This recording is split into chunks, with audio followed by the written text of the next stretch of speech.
bienvenue aux machines. Cette semaine, Sébastien Jacques. En fait, je suis allé à la librairie à Magog, puis lorsque j'ai regardé les livres, les nouveautés, il y avait un livre de Sébastien Jacques qui s'appelle « Oser avancer ». Sébastien a une histoire pas commune. En fait, il était très handicapé par une tumeur au cerveau. Il a réussi à se faire opérer aux États-Unis. Et pour célébrer, en fait, ce retour vers une vie normale, il a décidé de traverser les États-Unis à la marche à partir de Magog. Alors, un récit super inspirant de son épopée aux États-Unis. Qu'est-ce qu'il a accompli, qu'est-ce qui l'a motivé à faire ça. Donc, Sébastien est venu nous rencontrer aux machines. C'était une rencontre super cool, super inspirante, juste avant son départ pour l'Asie. Alors, merci les machines d'être à l'écoute. Merci de liker, de partager nos posts et de nous aider à inspirer le plus grand nombre de personnes possible. Cette semaine aux machines, Sébastien Jacques. Ce podcast vous est présenté par l'équipe Tardif de Royal Lepage et l'équipe Stéphanie Simpson de Multiprêt Hypothèque. Pour tous vos besoins immobiliers, l'équipe Tardif et l'équipe Stéphanie Simpson, avec vous jusqu'au bout. Bonjour tout le monde, bienvenue aux machines. Cette semaine, Sébastien Jacques. Sébastien, merci d'être là. Merci à vous de l'invitation. Je ne te connaissais pas. Je connaissais pas ton histoire. J'écoute pas beaucoup de télévision. Puis c'est drôle d'affaire, on était à Magog, où est-ce qu'on va souvent, moi puis Stéphanie, puis j'arrive à la librairie, puis je vois ce livre-là. C'est quoi cette histoire-là? Parce qu'évidemment, moi, je suis un peu un hippie, tu sais. C'est un de mes rêves de traverser les États-Unis à la course. Ouais. Puis là, j'ai dit, ce gars-là, il a fait ça à la marche puis à la course. Fait que j'ai dit, faut que je lise ce livre-là, puis faut que ce gars-là vienne sur le show nous raconter ça. Je t'ai texté, j'étais à la librairie. J'ai vu ça, faut que je le texte. Ouais. Ah, tu t'es texté tout de suite? Ouais. Ah, je savais pas. Ça, c'est nice. Puis finalement, la caméra a bougé, Oui, Chuck, non, ça? Cool. Puis finalement, je me suis tapé ton livre dans le week-end.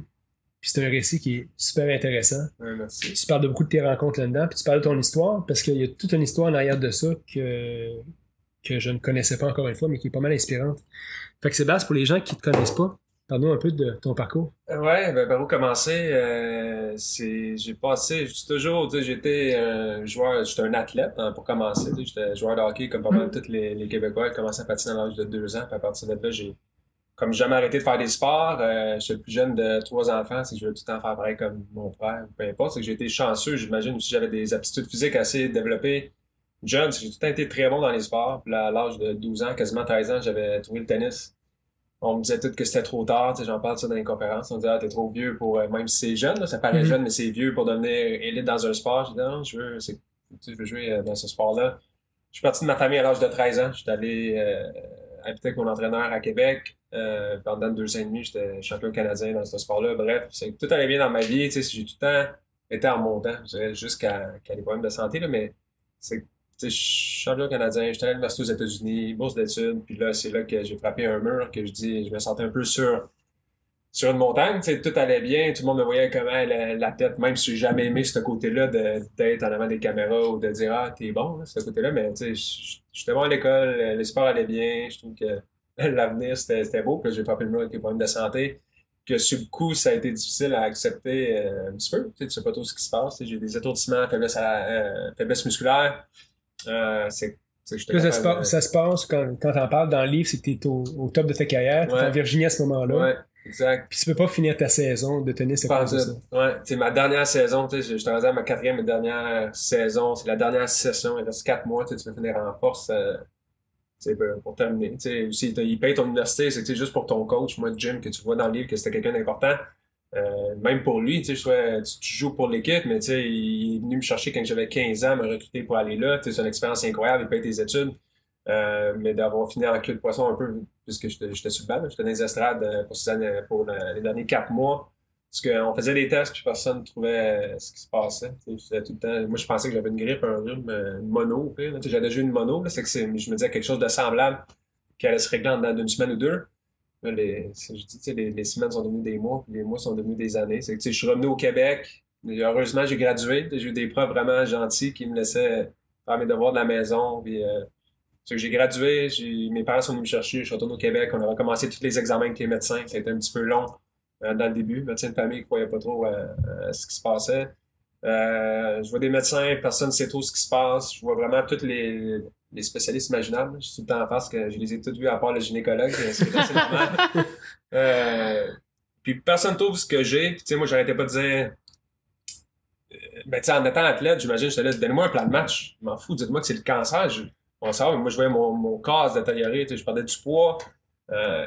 Puis là, tu sais, dans le début, j'étais, ouais, je suis capable de marcher un petit peu, là, me tenir debout 4-5 minutes, mes jambes tremblaient, puis là, Ah ouais, hein? Ah ouais. je me rassois, c'est que là, tu sais, on savait qu'il y avait de quoi de pas normal.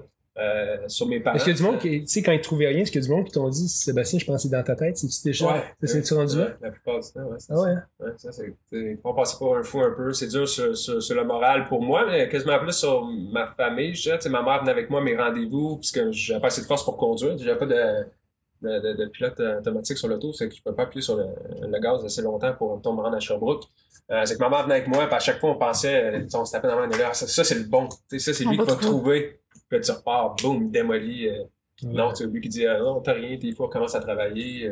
Ouais. Quoi de même, j'aimerais bien ça pouvoir le faire. Tu sais, moi, je demandais juste de retrouver une vie normale. J'étais là, je veux pas devenir joueur de tennis, je m'en fous, là, je veux pas être, ça me dérange pas de être capable de m'entraîner 6 heures par jour, mais je veux me réveiller le matin en me sentant Capable de bien, fonctionner. puis être utile à la société. Je suis un légume sur le divan de mes parents. J'ai essayé juste de m'aider à retrouver une vie normale. Puis là, c'est ça. J'en parle dans le livre, mais la dernière fois que j'ai été hospitalisé à Québec, on le savait, la tumeur que j'avais au cerveau. C'est juste une tumeur bénin. C'est qu'eux, ils disaient, ah, grossis pas. Tu sais, il savait-tu, parce que dans le livre, c'est que tu es allé à Québec dans un tournoi.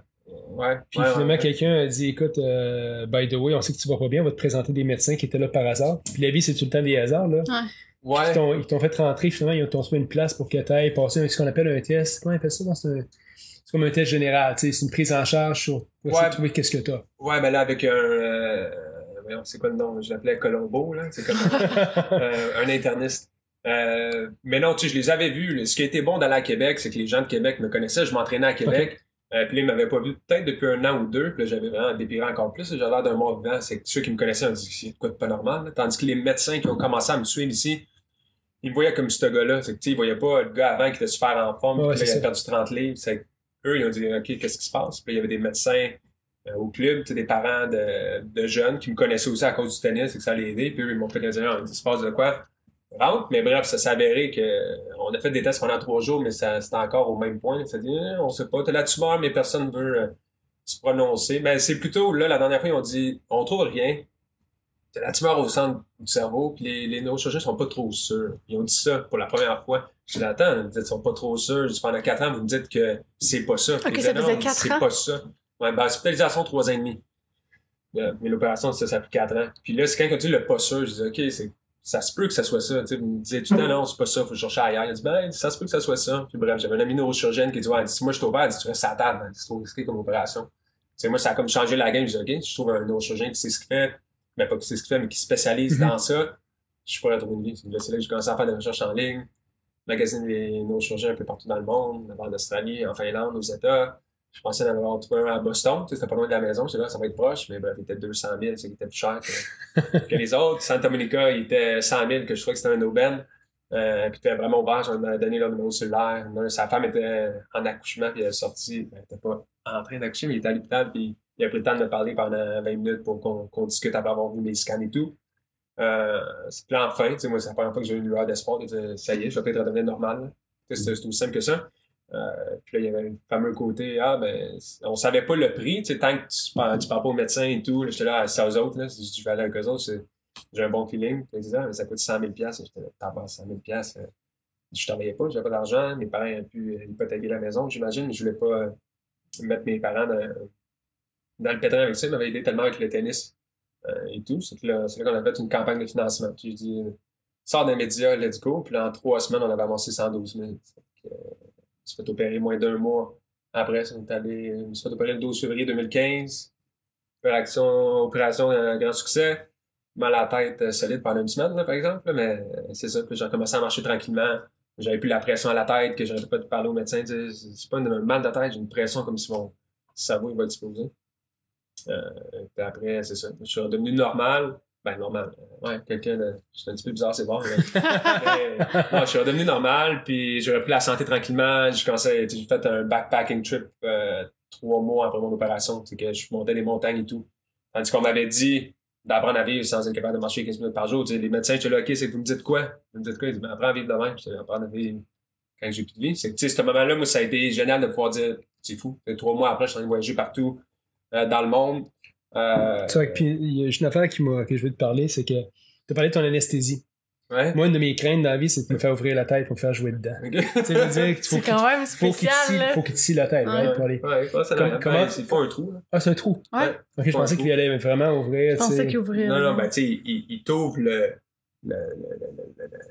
comment ça s'appelle? C'est ta peau, là. Ouais. Ils font, Ok. comme on le voit, on peut pas trop le voir, là, mais j'ai un set en arrière que là, ils enlèvent la peau. T'sais, ils font un genre de pas, puis là, ils drillent un trou dans le crâne. Là, puis après, ils le remettent, puis ils mettent une plate dessus.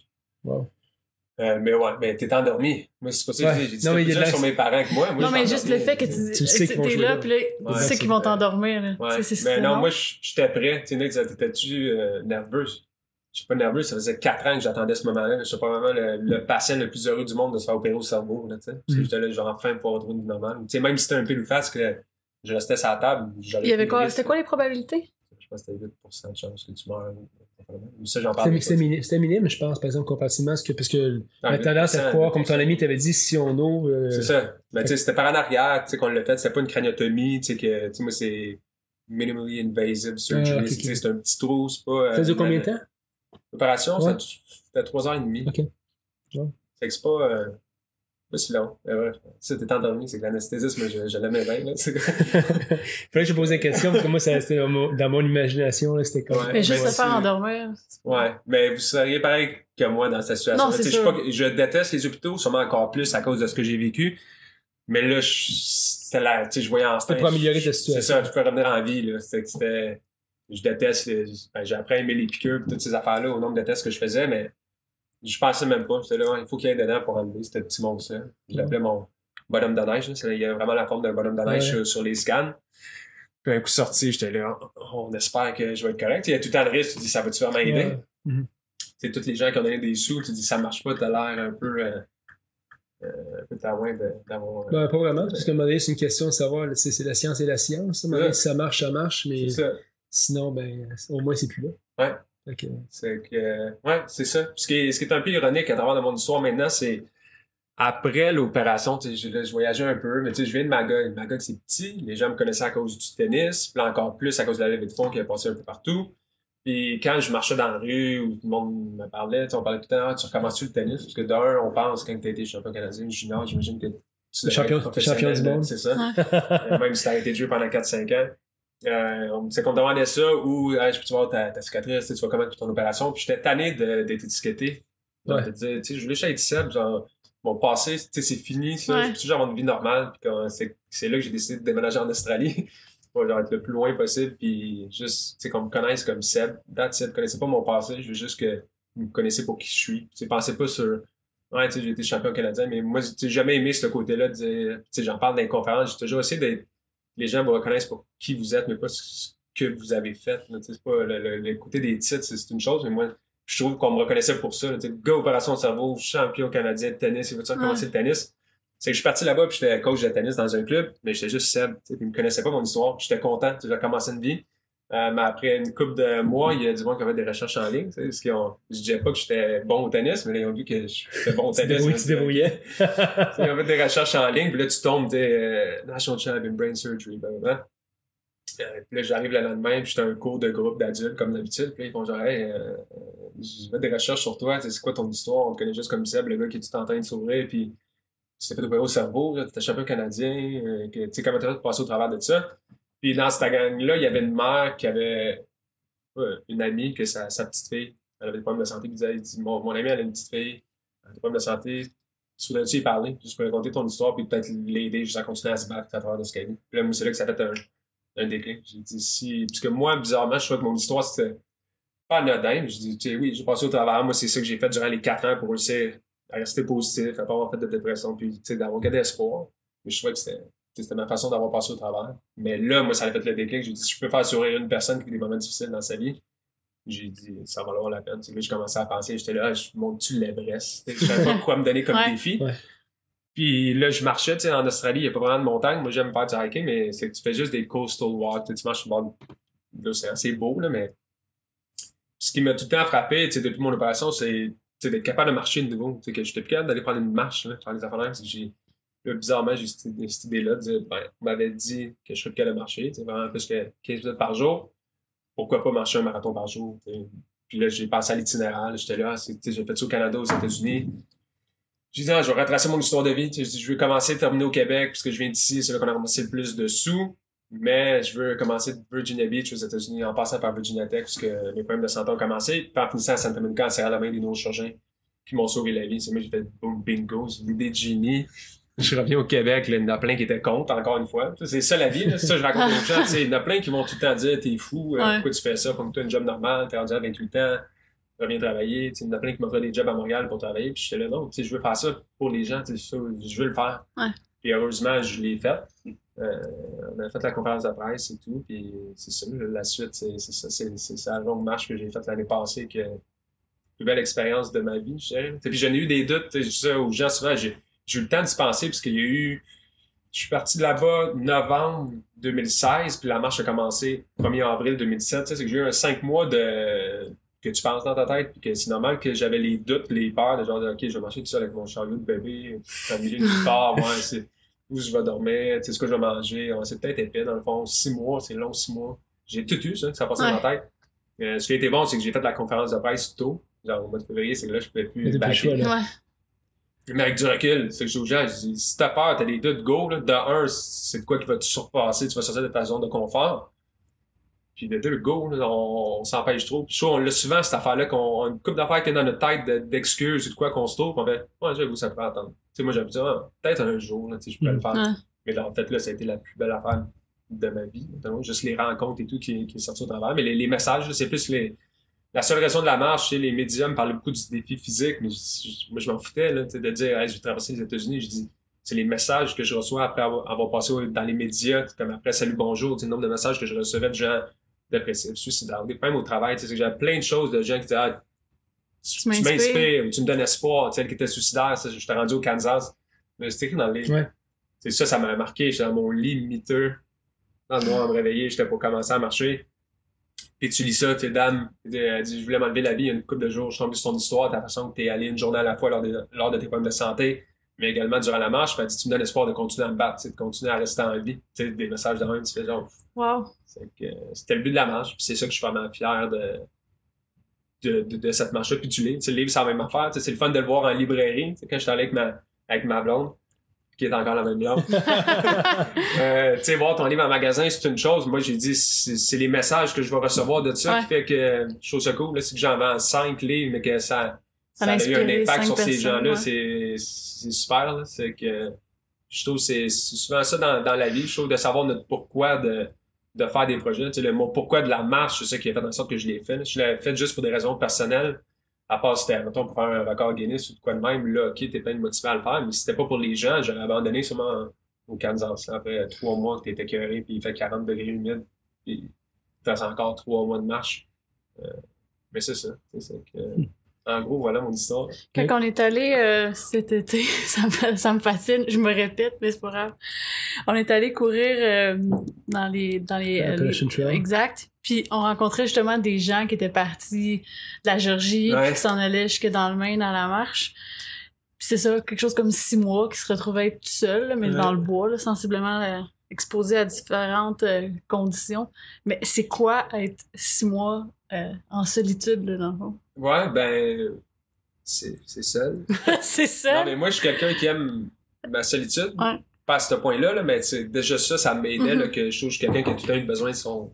On peut penser le contraire, là, beaucoup de mes amis de dire, t'es un gars, il faut tout le temps que tu sois avec du monde. J'adore le monde, mais il faut mon temps seul, puis passer une semaine tout seul à lire des livres, être perdu dans un bois, ça me dérangerait pas. C'est que ça m'a aidé ce côté-là pour l'attaquer, mais c'est plus quand t'as mal, tu sais, t'es fatigué, t'as mal, t'as des doutes, pis t'es seul à marcher sur le bord de la route, là. C'est des autos qui passent proches, que tu dis, t'as pas pu tasser, tu sais, c'est que t'as plein d'affaires qui rentrent en compte, pis t'es seul là-dedans. C'est que même si j'avais des milliers de gens qui me suivaient sur les réseaux sociaux, je te jure, c'était jamais, ils ont pas pu me lever puis marcher pour moi, là. Le matin, j'avais mal partout, j'étais fatigué, puis il fallait que je me lève, puis je décide de la marcher, puis de la marcher. Puis d'être seul toute la journée, bizarrement, c'est comme si tu t'habitues à un moment donné, puis je trouve que c'était ça la beauté de la marche. J'avais une équipe avec moi, je trouve c'est ça n'a pas été pareil. Ben, c'est différent. Je trouve pas que c'est... Ça devient quasiment un truc spirituel de t'apprendre à te connaître différemment, puis c'est la beauté de l'aventure. Là. Je trouve avoir une équipe que tu rentres dans ta vanne après, puis tu t'en vas à l'hôtel, puis t'es suivi, c'est différent. Là, moi, j'avais des gens qui s'arrêtaient sur la route, qui m'offraient des zéro dormir. J'ai juste dormi dans ma tente 10 fois, maximum sur 155 jours aux États-Unis. Wow. C'est le côté qui m'a le plus marqué, là, les rencontres avec les gens. C'est ça que je vais me rappeler. Là. Les gens qui s'arrêtent et qu'ils t'hébergent dans rien, t'as-tu besoin d'un toit ce soir? Quand tu vois qu'ils sont pas trop bizarres, tu te rappelles, je suis embarqué dans ton auto. J'ai été chanceux de ce côté-là, mais c'est la beauté de l'aventure. C'est que je m'attendais pas. Je faisais tellement pour les gens, puis je m'attendais pas à... je m'attendais pas à ce que ce soit aussi difficile, bizarrement. Là. Je pensais que ça... je m'attendais pas à me surpasser autant pour réussir à le faire. Je pensais, bon, tu marches, c'est un marathon. Ça prend combien d'heures par jour? Comment? Combien d'heures de marche par jour? 8 à 10 heures par jour. Quand même. Ben, c'était comme un peu... Qu'est-ce qu'il disait? Parce que même si tu avais su que c'était difficile comme ça aurait peut-être pas fait. Ouais. Des fois, c'est mieux de pas le savoir. C'est ça. Ouais. Je savais que je pouvais faire, tu sais, j'ai tout le temps dit, je savais pas trop si je pouvais faire la traversée, mais je savais que je pouvais marcher un marathon aujourd'hui. Moi, avec les médias, quand on me parlait après 1 mois, 2 mois, on me demandait tout le temps à combien de millages. Je n'ai aucune espèce d'idée. Je sais juste que je marche 42 aujourd'hui. Ouais, c'est ça. Puis après, le lendemain... On recommence. Tu l'as fait. C'est ça dans la vie, là, on se met un projet, puis là, tu penses à l'ampleur du projet. C'est ça qui nous fait figer. Là. Mais dis, OK, aujourd'hui, tu peux faire une petite action qui va te rapprocher tranquillement de ton océan Pacifique, là, comme moi, si c'était ça. Puis c'est un coup dans l'océan Pacifique que j'ai fait shit, je viens de faire ça. C'est là que tu peux faire wow. Mais juste, c'était un marathon par jour, that's it. Là, c'est pas traverser les États-Unis, je marchais un marathon par jour. C'est ça. Tu marches 8 à 10 heures, tu pars, tu te lèves le matin, tu marches. Et tu sais, les gens qui m'ont approché, ils disaient, ah, j'aimerais ça, moi, le faire, tu sais, c'est quoi tes conseils? J'ai acheté une poussette de bébé, puis commence à marcher, mon homme. C'est that's it, là. C'est aussi simple que ça, là. T'as pas beau planifier et dire, ah, quoi qu'il me faut, marche. Tu vas te planter, tu vas faire des erreurs, tu vas faire des détours, t'auras pas de bouffe, t'auras pas d'eau, tu vas avoir peur, whatever, marche. Tu peux pas te planifier, il n'y a pas un perfect timing pour te lancer dans ces aventures-là. À la course, c'est différent, je trouve. Parce que peut-être l'aspect physique, d'une certaine façon, qui peut rentrer différemment. J'ai été hébergé par quelqu'un qui l'a fait à la course. C'était une machine. Il l'a fait, je me rappelle pas comment vite, là, mais il faisait des ultramarathons un peu partout. Lui, c'était triste. Un autre, avec une histoire, c'est une machine, puis là, il avait une maladie dégénérative qui a de la misère à marcher maintenant quand je l'ai vu. Tu sais. Ah ouais. Mais ouais.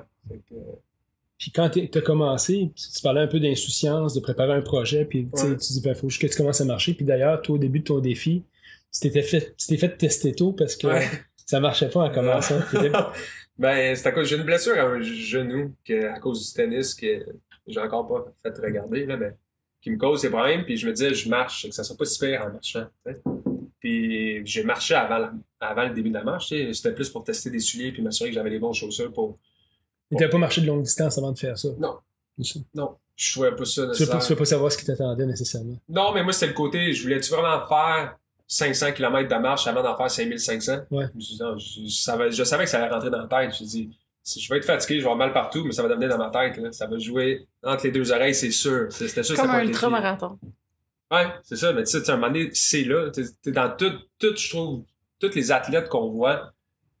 Oui, tu sais, c'est un talent incroyable, mais ça revient là. T'sais, moi, j'ai tout le temps aimé quand mettons, on faisait les courses à l'université, quand que ça venait que j'avais mal partout, c'est difficile. C'est là que tu vois vraiment ce que t'es capable de faire. Mais moi, j'ai tout le temps adoré ça. C'est que ça, la marche, je savais qu'à un moment donné, ça allait rentrer là-dedans. Mais là, c'est juste, ça l'a dépassé un niveau que j'avais pas pensé. Là. Bizarrement, tu dis, j'ai été bon au tennis, j'ai atteint les sommets de mon sport, mais j'ai jamais eu à me dépasser de la sorte que je l'ai fait durant cette marche-là. C'est comme j'ai appris de ce côté-là encore plus pour accomplir de quoi de grand, genre l'effort qu'il fallait que je mette jour après jour après jour. C'est vraiment le jour. Je trouve, souvent, on va se lancer un projet, puis on va dire, comme un podcast, je veux lancer un podcast, puis là, vous êtes à fond dedans, puis là, il y a une baisse. On va peut-être la faire un peu, mais non. Tous ceux qui réussissent bien dans quelque chose. Faut que ce soit constant. Bang, jour après jour après jour. C'est là que j'ai la marge, j'ai toujours dit, tout le monde peut venir marcher un 42 avec moi une journée. Je dis, combien de personnes qui sont capables de le faire? Demain, après-demain. Je dis ce mot-là, 6 mois de temps. Bon, si t'es capable de le faire. C'est juste ça. C'est qu'il n'y a pas de recette miracle, que ce soit avec le tennis, c'est ça que j'amenais. Le monde disait, t'es devenu bon en 2 ans et demi, ton même. C'était fou. Je m'entraînais 6 heures par jour, moi. Pendant que j'entraînais 2 heures, là. Et 2 heures tout croche. Mais je l'ai fait sans arrêt pendant 2 ans et demi. C'est que ça peut paraître court comme temps, mais c'est comme quelqu'un qui s'est entraîné 8 ans de temps tout croche 2 heures par jour juste pour être sur le terrain. Et d'avoir un purpose sur ce que tu fais, puis ça m'a vraiment aidé. Mais je suis content d'avoir pris ça dans la marche, parce que c'est ça, c'était tellement pas pour moi. Et quand je l'ai fait, j'ai eu des leçons de vie sur ça beaucoup. Puis je le conseille fortement à tout le monde. Fait que je vais te suivre quand tu vas courir l'année prochaine. C'est pas la prochaine. C'est l'organisation aussi. Non, pas d'organisation. C'est ça, exact. Faut que tu poussette, puis tu pars. Non, mais non, l'organisation dans le sens que t'as des enfants. Ben non, c'est ça. Moi, j'avais pas... Mais t'as une poussette d'enfant, c'est une poussette tu les traînes aussi. Ouais, mais ça, c'est l'anecdote. Je le dis dedans, tu sais, d'avoir une poussette de bébé, c'est que ça m'est arrivé une couple de fois, mais la piste au Kansas, que je marchais avec ma poussette, j'avais passé une grosse station de télé en plus le jour avant, j'avais été vu partout au Kansas, le monde s'arrêtait à prendre des photos, puis il y a un auto de police qui s'arrête un bon 200-300 mètres en avant. Au début, je dis, il vient me donner de l'eau ou quelque chose. Il y en avait, le mec qui s'arrêtait pour te donner de l'eau, des policiers. Puis il sort de son auto, puis il va de l'autre côté, fait le tour de son auto, puis il est en face de moi. Il ouvre la porte du passager, met sa main sur le fusil, puis il dit « Stop! » Je te le dis-tu, ça dans le Ouais. Stop! Puis moi, tout ça, dans ma tête, je vois les images des États-Unis, je dis « Ça y est, je me fais tuer. » Genre, il pense que j'ai un bazooka dans... Tu sais, ça va être son excuse pour dire qu'il m'a tiré dessus ou quelque chose. Là, je suis loin, puis il dit « Come! » Tu sais, come here! Tu sais, vraiment agressif. Là, je barre mon chariot, je viens vers lui, il me dit « Ah non, ça, c'est lui, what are you doing? » C'est même pas la même affaire de la poussette de lui. Il dit « What are you doing? » Tu sais, puis là, il était là. Bref, c'était dans un endroit où il y a beaucoup de trafic humain. Puis il pensait que j'étais dodgy, je sais pas trop qu'est-ce que je faisais. Mais bref, ça me donne un autre. Mais l'histoire de la poussette de bébé, c'est qu'il y a des gens qui appelaient le poste de police disant il y a un fou qui marche sur le bord de l'autoroute. Avec son bébé. Avec un bébé dedans, puis il fait 40 degrés. Puis c'est que la police venait, puis elle disait tu peux-tu écrire no baby sur le côté de ton chariot? Et je suis là, il y a une grosse enseigne Walk Across America dans mon dos. J'ai dit ils verront pas le petit no baby en Sharpie là, sur le bord de. Moi, je trouvais juste ça drôle que le monde appelait pour ça. Je dis ben non, voyons, donc je marcherais sur le bord de l'autoroute avec un bébé à 40 degrés humide.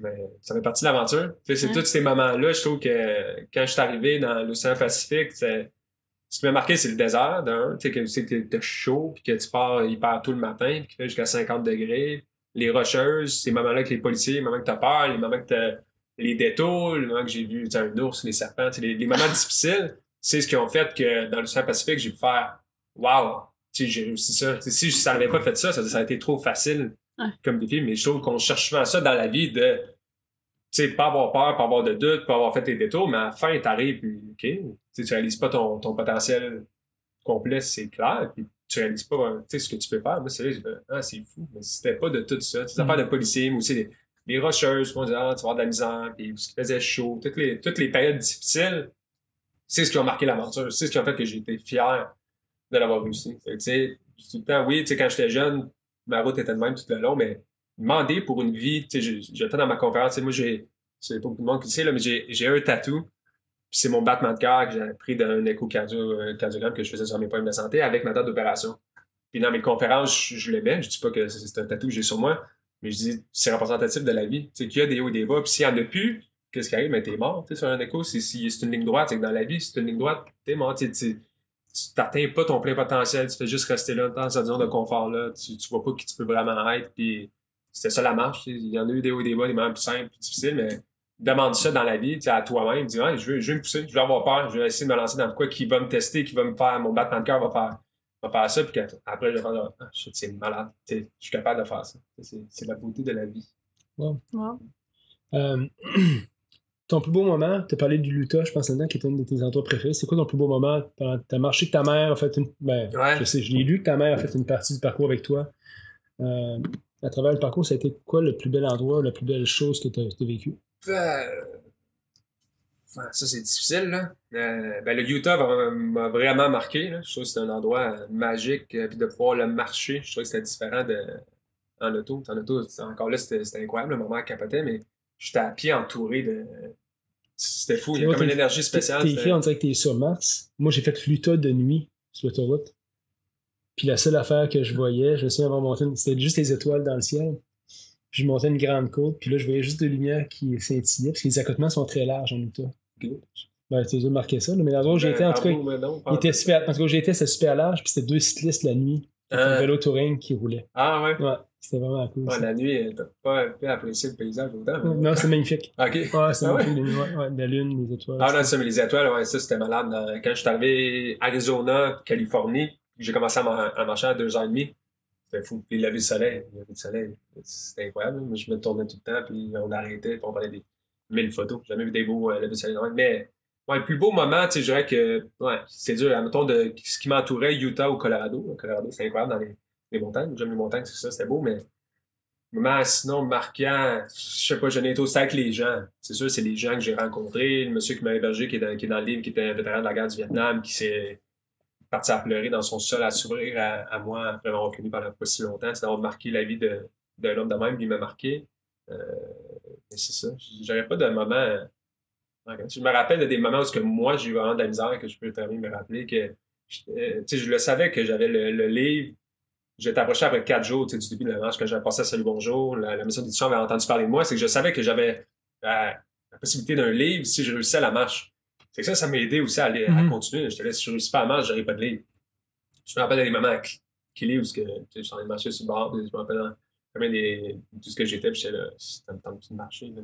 C'était normal, tu sais, je le dis dans les conférences aussi. C'est plein de moments où j'aurais aimé ça abandonner. Fait que j'étais là, c'est dur, c'était normal, ça faisait partie de l'affaire, mais ouais, c'est ça. Mais ouais, faudrait que je pense à un moment. Non, c'est pas comme un highlight. L'ensemble de l'aventure. Ah, ben j'ai bien aimé, tu sais, ça, je l'ai écrit dans le livre, aussi la pluie, là. La pluie au Colorado, parce que j'étais dans un orage de Mongol, puis ça, j'ai comme un moment d'euphorie parce que j'étais là. Ça n'a pas d'allure que, tu sais, je suis seul, il y a personne sur la route, parce qu'il y avait même trop de pluie, tu pouvais pas avancer, je ne vois même pas quand tu pouvais voir.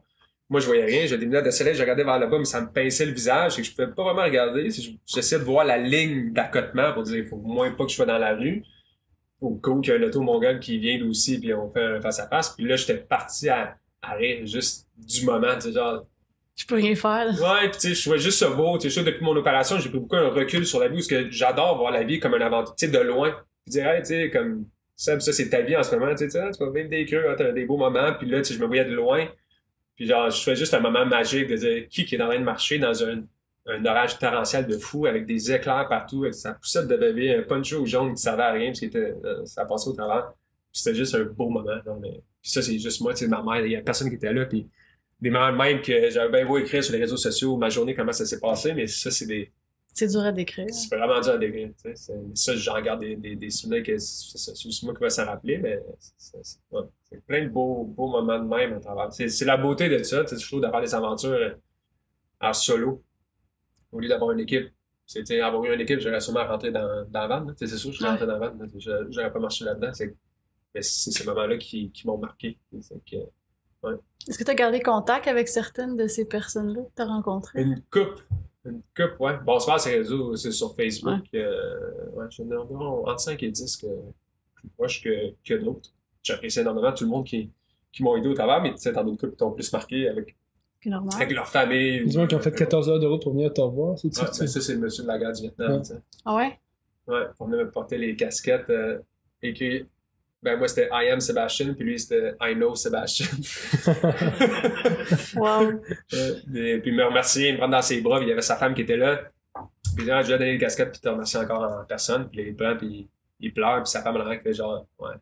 Mais tu sais, ce qui était beau là-dedans, c'est, oui, je savais que ça avait rapport avec la guerre, puis qu'il y a vraiment eu des problèmes avec ça, puis il y a de la misère à dormir encore la nuit à cause de ça. Mais ce qui était beau à travers l'aventure, c'est qu'il y a beaucoup de gens qui devenaient vraiment émotifs devant moi, ou qui m'écrivaient disant « Ton histoire m'aide énormément, merci », mais qui s'ouvraient pas sur ce qu'ils vivaient. Puis je trouvais ça correct, c'est à toi. Là, ouais, ça t'appartient. C'est ça. Je trouvais ça beau que les gens n'étaient pas obligés de s'ouvrir, mais que j'étais là. Yes, ce que je fais, ça l'aide quelqu'un. D'une certaine façon, ça peut l'aider à passer au travers de sa journée. Ça vaut la peine. C'est tout le temps le côté chaud le plus beau. J'ai tout le temps été quelqu'un de même, d'essayer de mettre les gens au moins dedans, de pas juste penser à nous-mêmes. Puis ça, la marche, c'était carrément ça.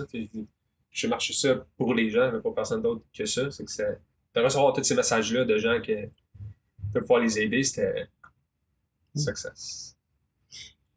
Comment ça se passe, vas-y? Comment ça se passe au retour au Québec? Ben voyons. Comment ça se passe au retour au Québec après ça? Encore pose-la, toi. Non, c'est correct. Tu vas poser mieux que moi? C'est pas grave. Allez, vas-y. Je veux l'entendre de toi. Comment ça se passe, ce retour au Québec? Ben, c'était très facile. Il y en a qui pensaient à cause que j'avais marché, puis il y avait les médias, que ça a été spécial comme retour, mais juste toujours le soir même, j'étais assis dans mon salon à manger des céréales. T'étais content d'être là? Ah oui, c'était de retour au quotidien, j'étais content de ce que j'avais fait. Ça a été une petite adaptation de plus marcher 8 heures par jour, parce que veux pas, après, je dirais 2 mois, peut-être là, j'ai commencé, peut-être 3 mois, j'ai commencé à me sentir comme une machine, tu sais, hein? Tu faisais tout manger? Non, comment? Manger toute la journée? Ah, je mangeais pas très bien, là. Ça, c'était un côté, je mangeais vraiment de la scrap. Ben, t'as rien, t'es tout seul, c'est qu'il y a une station d'essence, tu t'arrêtes, puis une station d'essence aux États-Unis, c'est pas de la pomme vegan puis une petite salade verte, là, c'est des pogos puis des hamburgers, là. Je mangeais des pogos puis des pop-tarts. Des pop-tarts à la cannelle. Ça, j'en mangeais pas à peu près. Tu sais, c'est que tu tombes sur tes affaires, mais tu gaspilles tellement d'énergie que je peux manger n'importe quoi, là. Quand j'avais au McDo, j'en prenais des trios.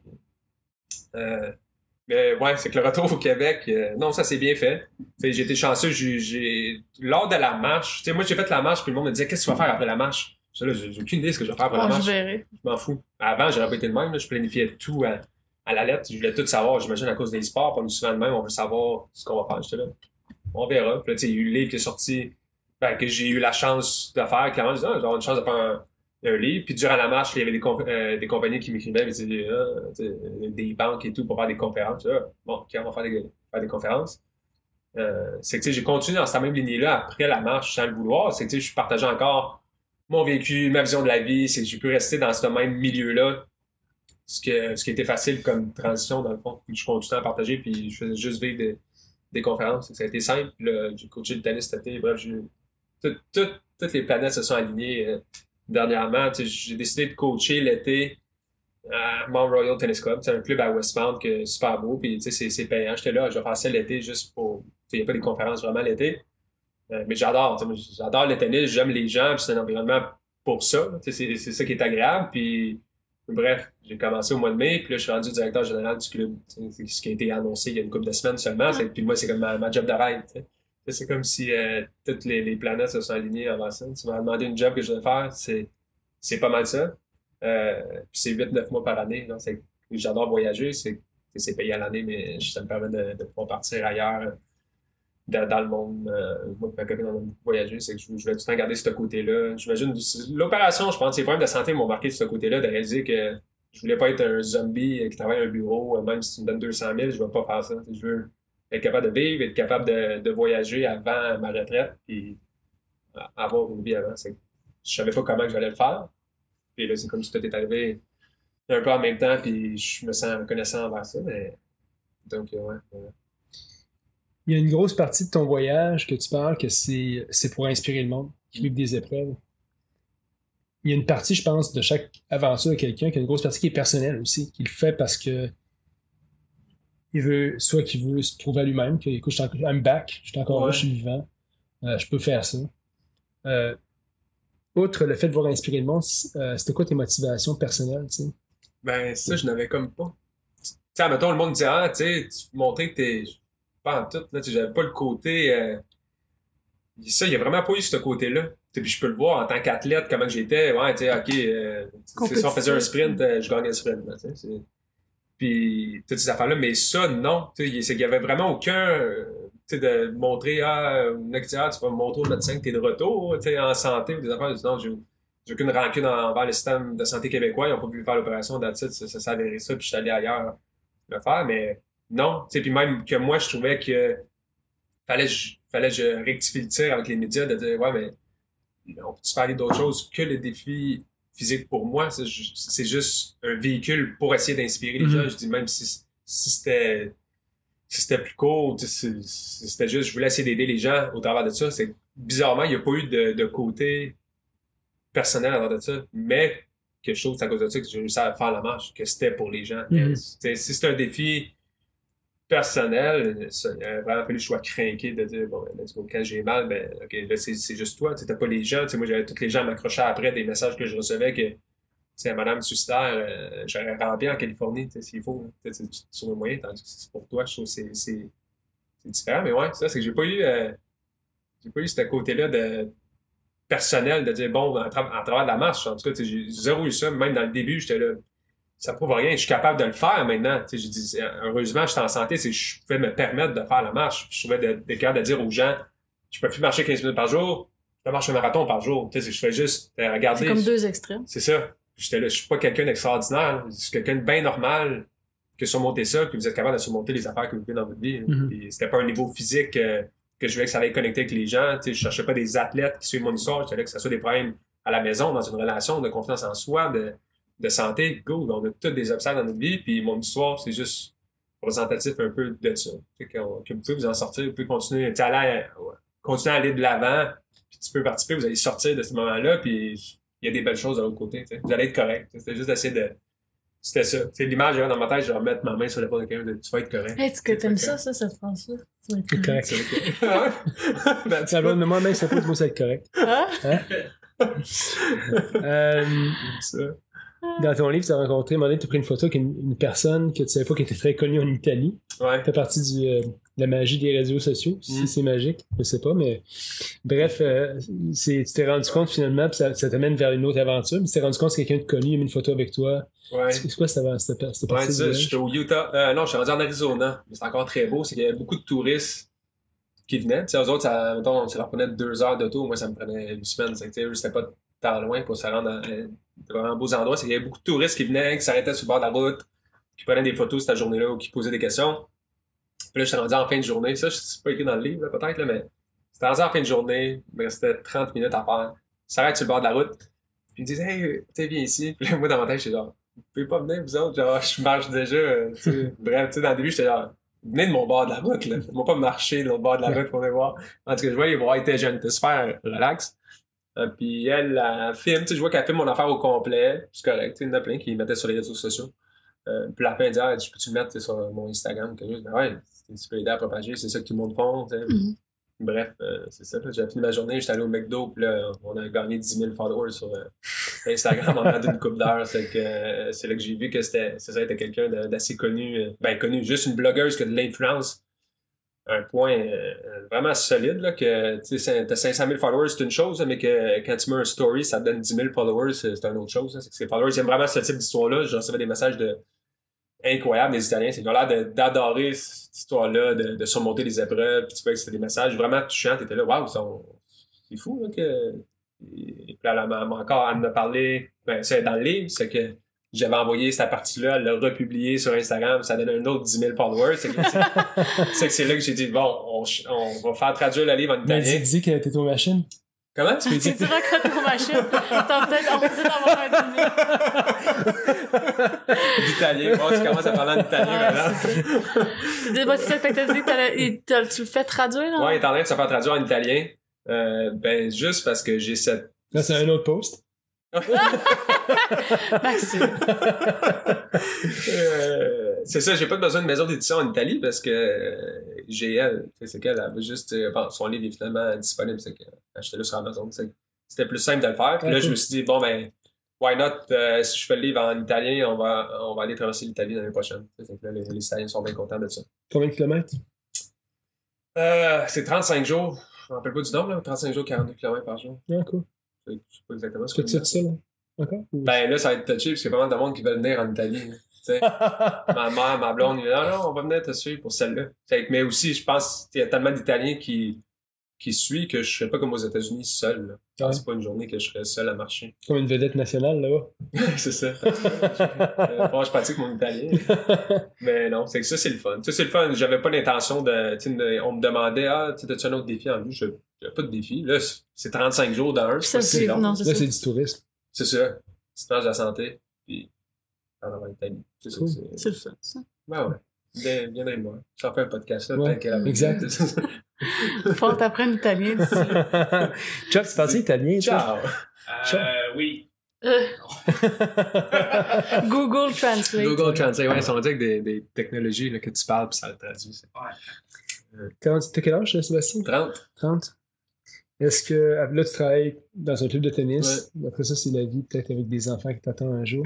Est-ce que si un de tes enfants te dirait, je vais en faire traverser les États-Unis, qu'est-ce que tu lui dirais? Go. Ouais. Go. À tout le monde. C'est ça. Je le dis, je pense aussi dans le livre que comment on devrait faire attention à ce qu'on disait à nos enfants, sur ce qui est possible et impossible. Ouais. Des fois, c'est même pas par méchanceté qu'on dit on a une réaction de tu veux faire ça. Juste cette réaction-là de dire ça, des fois, il y en a OK, je vais pas faire ça. Ouais. Laissez-les rêver. Au moins, laissez-les rêver. Ouais, c'est ça. Parce que je trouve que dès qu'on arrive à ses yeux, tu veux être astronaute, c'est du fun. Mais là, à 16 ans, il y a plein de jobs normalement, là, mais tu es ingénieur, OK, ouais, genre. Mais tu sais, laissez-les rêver, c'est ça qu'ils veulent faire. Go, c'est quoi? C'est clair, j'avais un enfant. Tout enfant a voulu faire un job qui n'a aucun sens. Ouais. Mais, tu sais, si on les avait vraiment laissé faire, c'est là, je trouve, on perd moi, c'est comme j'ai été... je suis revenu au monde quasiment avec mon histoire de ce côté-là de... Non, le jugement des autres, de me laisser conseiller par les autres, ça l'a pris le bord à un niveau intense. Je me dis tout le temps dans ma tête, t'es qui, toi? T'es qui pour me dire que, tu sais, comme la marche, j'ai jamais fait un marathon. Tu t'es déjà marché un marathon? Non, j'ai jamais marché un marathon. Là, tu penses faire marcher pendant 6 mois? Ben ouais, je pense que j'ai marché pendant 6 mois. Mais tu sais, tu vas dire, ouais, c'est vrai. Mais tu sais, c'est qui cette personne-là? T'as-tu déjà marché des marathons? T'es qui pour me dire? Ou si tu l'as fait, t'as-tu la même intensité? Ou t'as-tu juste des conseils à la place? C'est ça. Ben, il y en a beaucoup que c'est ça. Ou il y en a qui vont avoir fait la même affaire que toi, puis dire, ou comme moi, tu sais, en ce moment avec la job, je suis premier directeur à 30 ans du club de tennis, là, tu sais, t'es un peu jeune pour pouvoir être le directeur général d'un club. Ouais, c'est vrai, sûrement. Mais puis, qu'est-ce qui peut faire que ça pourrait pas changer? Ou je sais pas, même quelqu'un qui fait un podcast qui va dire, ah, moi, j'ai essayé pendant 2 ans puis ça a pas marché. Ouais, mais OK, tu as amené la même énergie, la même éthique de travail, la même détermination au travers du projet? Non, t'es pas la même personne. Ou sinon, dis-moi juste des conseils. Qu'est-ce qui n'a pas marché? Ouais. Ça m'amène à une question. On fait un volet pour les machines juniors. Puis avec tous nos invités, on fait... C'est nouveau, là, Maxime. C'est nouveau. T'es le troisième qui pose ça. Parce qu'à chaque semaine, on pose un petit segment pour les enfants. OK, cool. Pour les inspirer. Puis là, je veux que tu t'imagines que t'es sur un terrain de tennis. T'as 50 enfants c'est beaucoup, ça. 70 enfants, entre 8 ans puis 15 ans. Puis il dit, hey Sébastien, moi j'ai un défi que je veux faire dans ma vie. Je veux traverser les États-Unis, mais ça a l'air vraiment gros comme défi. Quel conseil tu veux me donner en tant qu'enfant? Ben, c'est le plus simple. Dès que tu as dit ça, c'est un jour à la fois. Ça peut pas être plus simple que de dire un jour à la fois. Qu'est-ce que tu peux faire aujourd'hui pour te rapprocher tranquillement de réussir à passer dans ton bord? Qu'est-ce que tu peux faire aujourd'hui? Toi, si tu penses que c'est 10 km, ben vas-y, commence par 10, mais rapproche-toi tranquillement. T'sais, reste pas dans l'océan Atlantique à penser, je peux-tu le faire? Non, commence à marcher, tu vas te rapprocher un petit peu de là. C'est d'aller en progressif. Ouais, tu sais, c'est des petits segments. Toujours, si vous voulez accomplir quelque chose de grand, pensez petit. De petites actions répétées à chaque jour vont accomplir quelque chose de grand. C'est aussi simple que ça. Que ce soit traverser les États-Unis ou si c'est juste l'idée de ça, ça revient tout le temps. Que ce soit peu importe ce que tu veux devenir dans la vie ou même en tant que personne, je trouve. Là. Moi, je dis toujours, lève-toi le matin et essaie d'être la meilleure personne que tu peux être. Avant tout, fais ça. Ça va t'ouvrir les portes sur si tu veux devenir, peu importe, le meilleur vendeur de maison ou chef de cabinet ou peu importe. Ça va t'ouvrir des portes là-dessus. C'est que réveille-toi le matin et dis-toi ça. Qu'est-ce que je peux faire aujourd'hui pour être une meilleure personne juste pour continuer à aller de l'avant sur ce côté-là? Puis le reste va suivre. Au lieu de juste penser, on pense souvent, j'aimerais ça avoir ce tatou-là, je vais avoir ce titre-là. Non, pense à toi. Tu veux que les gens te reconnaissent pour être qui? Pas pour être quoi, mais pour être qui comme personne? Quelqu'un de positif, souriant, à l'écoute, respectueux, qui travaille fort, qui est aidant. Travaille sur tout ça, puis tu vas te créer des liens immenses, puis tu vas juste devenir meilleur. Le reste suit après. Mais je trouve que dans la société, on le fait de l'autre bord, parce qu'on pense au matériel, à notre titre, puis là, le reste suit. Là, je suis pas même plus heureux, finalement. Ben, en effet, si tu mets ta personne de côté, puis les gens, tout le temps, t'aimes-tu mieux à ton funéraire que les gens vont parler de toi, puis dire, hey, tu savais-tu le Max comme personne?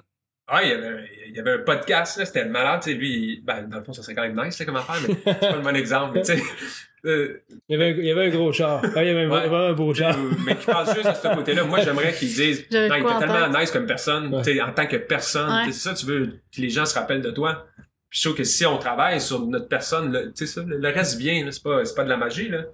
Tu sais, avec les jeunes, je trouve que c'est ça, tu sais, il faut leur... Quand je fais des conférences, j'en fais de même pour les jeunes, j'ai tout le temps dit, je vais continuer à faire des conférences, même si c'est pas avec ça que tu fais de l'argent, pour aller leur dire, chaque personne pourrait être en avant sur le stage à ma place un jour, je suis pas un extraterrestre différent, quoi que ce soit, puis je peux tous les prendre un après l'autre puis dire, t'es incroyable, tu es honnêtement incroyable, t'as un potentiel immense de pouvoir accomplir des choses extraordinaires dans la vie. Il faut juste que tu continues à croire en toi, en tes rêves, mais laisse jamais personne jouer avec, c'est facile de partir de ça, mais on vaut tous quelque chose d'immense, là. Je dis pas que vous allez tous marcher les États-Unis. Vous allez être bon dans peu importe ce que vous allez faire, suivez-le, puis croyez en vous. Mais on se fait influencer d'une certaine façon qui est peur, mais les jeunes, ouais, ça me tient à cœur, mais je vais tout le temps continuer à aider. C'est ça cool que tu fasses ce petit segment-là pour les jeunes, parce que, comme nous, tu sais, t'espères que les jeunes nous voient et disent, ils pourraient être assis ici, clairement, dans 10 ans, puis avoir accompli quelque chose. Il n'y a rien qui devrait les empêcher d'avoir ce rêve-là, d'être quelqu'un, de valoir ce qu'il vaut vraiment en tant que personne. Merci pour ce segment-là. Fait que les machines juniors, vous avez entendu Sébastien, croyez en vos rêves, c'est très important. Sébastien, je te remercie beaucoup d'être venu parce que je sais que c'était short notice. Tu t'en allais en Asie. Parce que je suis vraiment content, par exemple, quand le show va passer, peut-être que tu vas être quelqu'un d'influence en Asie. C'est encore plus big. Là, tu vas dire les machines. Les Thaïlandais vont capoter. Là, c'est pas 10 000, c'est 100 000 qu'on va faire. Ça nous amène vers les questions de la fin, Sébastien. On a 3 questions qu'on pose aux gens avant de terminer le show. La première, c'est drôle, hein, même dans ton livre, c'est drôle. J'étais avec Jean-Marie Lapointe avant, puis on parlait de ça. Puis le terme machine revenait dans ton livre, le terme machine revient aussi, puisque le monde te considérait comme une machine aussi. Ouais. C'est quoi pour toi être une machine dans la vie? Ouais, ben moi, je suis assez humble de ce côté-là. Mettons, on me disait souvent à ça, machine, on me comparait à Terry Fox, des affaires de même que je trouve c'est pas ça, là. Moi, ça reste chaud, ça revient encore à la même affaire. Pour moi, une machine, c'est quelqu'un de constant, qui a hâte de faire quelque chose sans arrêt. C'est chaud, tout le monde est capable. Va faire un sprint, on va faire un sprint, mais va le faire pendant, continue pour le faire longtemps. Moi, une machine, c'est ça, quelqu'un qui, comme mettons, les ultra runners, ça, je trouve ça, parce que ça rentre dans la tête un moment donné, ça, je trouve que c'est un peu une machine qui est capable de faire quelque chose long et constant. Ça, en tout cas, tu gagnes mon respect, t'es une machine. T'es capable de, tu te lèves le matin pour aller travailler, puis tu dis, OK, moi, le matin, je vais commencer, puis je vais méditer 10 minutes avant de commencer mes journées, puis arriver au travail avec une bonne vision de la vie, une bonne mentalité, une bonne attitude. Si tu le fais pendant une semaine, ben, t'as essayé de quoi, mais tu l'as pas eu. Je trouve dans tous les aspects de la vie, que ce soit dans les sports, tu le vois dans les joueurs de tennis aussi, là, les meilleurs, les fédéraires de ce monde, que ça a l'air si facile. On parlait de ça tantôt, mais. C'est des heures et des heures, des heures, des heures. À un moment donné, ça l'a insulté. Il dit, j'ai l'air du gars le plus talentueux du monde, mais tu me tues sur le terrain d'entraînement pendant 20 ans, avoir l'air aussi facile sur le terrain. Ça l'était pas. C'est là que je trouve que tu vois les machines, c'est montre-moi de la constance sans cesse. Au lieu de montrer genre un gros pic, tu sais, c'est comme moi, je trouve, la marche, si j'avais décidé de sprinter, j'aurais peut-être sprinté pendant 3 jours avant de m'évanouir, mais tu sais, de l'avoir fait à mon rythme, sans arrêt, puis m'avoir rendu, ça, c'est plus, je trouve, comment je vais dire, une machine, tu sais, un gros truck qui prend du temps à partir, mais qui continue bien longtemps.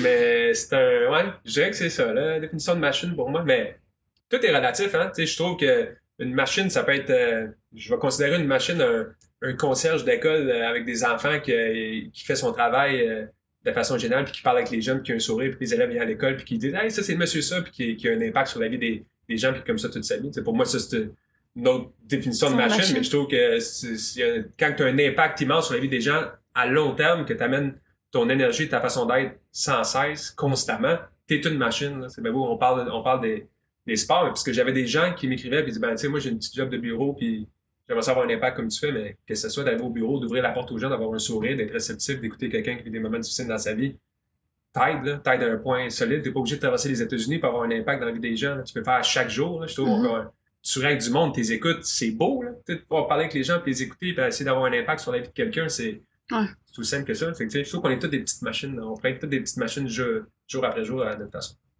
Cool. Si tu avais un livre à offrir, puis là, je disais à tout le monde qui a écrit un livre, tu veux pas parler de ton livre. Ouais, j'aurais pas parlé de mon livre. tu peux le plugger, mais autre chose. J'aurais pas parlé de mon livre. S'il y avait un livre que tu voudrais offrir au plus grand nombre de personnes possible, qui t'a aidé dans ta vie, ce serait quoi? C'est difficile, ça, parce que je suis un lecteur, mais j'ai beaucoup de biographies. Mais un livre... Ça peut être une biographie. Ouais, mais je dirais... J'ai beaucoup aimé The Man's Search of Meaning. C'est For Meaning ou Of Meaning? For Meaning. For Meaning. Viktor Frankl. Ouais. Ça, je trouve aussi, c'est peut-être parce que c'était venu me chercher du côté dans une situation que tu ne souhaites pas, puis t'arrives, puis t'as aucun contrôle dessus, mais t'es complètement en contrôle de ta façon de réagir face à cette situation-là. Je trouve ça, c'est dans la vie de tous les jours. J'ai des problèmes de santé, je contrôlais pas. Totalement en contrôle de comment je réagis envers ça. C'est comment tu vas faire, toi. On peut tous avoir le même problème aujourd'hui, qu'on se dit, OK, on part tout notre emploi demain matin. On va voir comment on va chacun réagir. On va sûrement pas réagir de la même façon, mais lui qui va réagir d'une certaine façon, on va pouvoir s'en sortir, grandir, puis accomplir des choses après. Chose, ce livre-là, ça fait comprendre ce côté-là que tu es en plein contrôle de toi, tes réactions, ton attitude face au moment dans ta vie. Si tu as ça, puis tu travailles le matin en sachant, ben, j'ai le choix d'être heureux ou malheureux aujourd'hui. Tu as bien beau dire, c'est le trafic, la température. Non, c'est ton choix, ça. C'est d'écouter ou pas écouter, d'être patient, impatient. C'est un choix en se réveillant le matin. Puis de dire qu'on a le plein contrôle sur nos actions, notre façon de penser. Je trouve que ce livre-là m'avait appris là-dessus. Ça, sur un côté plus philosophique. Sinon, je dirais Legacy pour des gens d'affaires ou des athlètes. Je sais pas si vous connaissez, je sais même pas c'est qui l'auteur, mais Legacy, c'est sur l'équipe de rugby de la Nouvelle-Zélande. L'équipe de sport avec le plus de victoires de tous les sports. Puis ça parle de comment que leur côté humble, que c'est eux qui passent le balai dans leur vestiaire, même si c'est des légendes, puis que puis qui ont tout gagné, puis de rester à terre, puis de garder les bonnes valeurs. C'est que pour le côté en entreprise, puis de se construire comme personne, puis d'essayer d'avoir un plan de match, et ainsi de suite, ce livre-là, il est très, très bon. Je trouve que c'est un livre très solide à lire pour plusieurs choses, mais j'ai tout aimé ce côté-là, moi, d'être humble. Puis eux, tu vois que c'est l'image claire de ça, de tu sais, passer le balai, que c'est toi qui nettoie ton vestiaire après que tu fait la Coupe du Monde ou peu importe, de montrer. C'est pas juste, traite pas les autres comme des moins de rien parce qu'ils n'ont pas accompli nécessairement ce que tu as fait. Mais ils parlent surtout aussi de ce qu'ils ont fait pour maintenir une dynastie pendant 100 ans. Tu sais, ouais, à un moment donné, c'est sûr, ça va moins bien en affaires ou peu importe. Tu sais, ça vient même avec les relations. Je trouve ce livre-là, c'est que c'est comment garder le cap puis continuer à monter. Je dirais ça. Ouais, faites de même, je pense. Ouais, j'ai pas de livre qui me vient. J'ai pas lu durant ma marche, là, pendant tout. C'est que je peux pas. J'ai pas tant lu dernièrement, mais j'adore lire. C'est le fun j'ai lu pas mal de livres de course aussi. Ah ouais? Que je trouvais intéressant. T'as-tu lu la biographie Unbroken? Qui ont fait un film avec? C'est quoi donc ça? Écoute, il faut que tu lises ça. Moi, c'est avant que le film sorte. C'est un livre de fou. Ah ouais? C'est tellement bien écrit. Ouais. Unbroken. Ouais. C'est l'histoire d'un coureur qui était à la guerre, qui est devenu prisonnier de guerre. Puis si on fait un film, tout le monde connaît le film de toute façon. Là. Je parle de ça, comme je suis le seul qui connaissait ça. Ouais, ça me dit rien, ouais. C'est un super livre. Ah ouais? Ah, fait que je te le recommande, c'est mes biographies. Ouais. Si t'avais une chanson qui serait sur le soundtrack de ta vie, ça serait quoi? Je suis pas un gars de tant de musique, ce qui est drôle, là, mais tu sais, tout le monde pensait que j'allais écouter de la musique tout le long de ma marche, j'écoutais rien, parce que je suis pas tant un gars de musique. Ouais, pour ma vie, genre, par rapport à ma vie. T'es 30 ans. C'est drôle, j'ai juste la tune de 8 Mile qui me vient en tête parce que, tu sais, la tune de M&M's, c'est Lose Yourself. Quand j'étais jeune, c'était ma tune avant d'embarquer sur le terrain de tennis qui me mettait comment dans ma zone, mais avec la marche, c'était tout le temps un Riptide de Vance Joy. Ouais, je sais ça. C'est plus représentatif de qui je suis maintenant, genre une petite tune joyeuse comme ça. C'est pour mon côté, genre, à faire un sport de quoi, lose yourself à fond. Si j'écoute ça, tu veux pas m'affronter dans quelque chose. Mais sinon, je dirais, ouais, Riptide. Sébastien, merci d'avoir pris du temps. C'était short notice, c'était vraiment cool que tu sois venu aussi. Puis on recommande aussi qu'on peut connecter avec toi sur Instagram maintenant que ton compte doit exploser. Seb Jacques, c'est Instagram, Facebook. C'est ça, j'aime ça pour parler avec les gens. C'est la beauté des réseaux sociaux, je trouve. C'est facile. Ouais, puis pouvoir juste interagir. J'aime ça parler aux gens, puis parler de la vie, peu importe, c'est pas nécessairement avec le livre, mais comme la marche, c'est pas la marche de Sébastien Jacques, mais bien la marche de tous. C'est ça que je voulais que ça soit. C'est que moi, sur les réseaux sociaux, j'étais assez fort. Vous pouvez me suivre lors de mon petit voyage en Asie, qui n'a aucun rapport avec la marche, pour voir des belles photos. Mais sinon, mon livre, le livre, c'est la même affaire. J'espère que quelqu'un va le lire et ça va le faire sourire dans sa vie ou peu importe ce qu'il vit. Mais je pense que c'est une belle petite lecture juste pour un dimanche après-midi. C'est un livre le fun à lire. Je l'apprécie en tout cas. Ah, ben merci, c'est gentil. Puis on peut l'acheter où? Est-ce qu'on peut l'acheter un peu partout? Ouais. Là, j'ai dit c'était à Magog, c'est ça qui va être à Magog. Ouais, non, il est partout dans Renouveau, Archambault, des petites librairies aussi, un peu partout. C'est qu'on devrait le trouver un peu partout au Québec. Félicitations pour tes accomplissements. Merci, c'est gentil. On va te suivre sur tes prochaines aventures. Regardez tes photos. Ouais, regardez tes photos sur Instagram, puis bon voyage en Asie. Ouais, merci. Merci d'être venu. Bonne semaine des machines. Ce podcast vous a été présenté par l'équipe Tardif de Royal Lepage et l'équipe Stéphanie Simpson de Multiprêt Hypothèque. Pour tous vos besoins immobiliers, l'équipe Tardif et l'équipe Stéphanie Simpson, avec vous jusqu'au bout.